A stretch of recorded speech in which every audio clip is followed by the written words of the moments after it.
Ang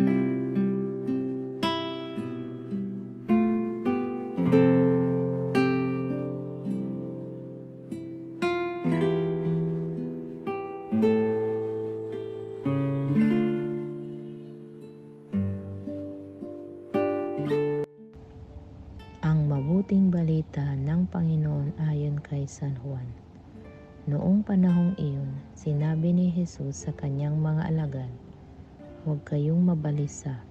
Manalig kayo sa Diyos at manalig din kayo sa akin na sa bahay ng aking Ama ay maraming silid. Kung hindi gayon, sinabi ko na sana sa inyo, at paroroon ako upang ipaghanda ko kayo ng matitirhan. Kapag naroroon na ako at naipaghanda na kayo ng matitirhan, babalik ako at isasama kayo sa kinaroroonan ko.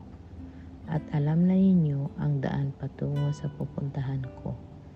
Sinabi sa kanya ni Tomas, "Panginoon, hindi po namin alam kung saan kayo pupunta. Paano namin malalaman ang daan?" Sumagot si Jesus, "Ako ang daan, ang katotohanan at ang buhay. Walang makakapunta sa Ama kundi sa pamamagitan ko." Ang mabuting balita ng Panginoon.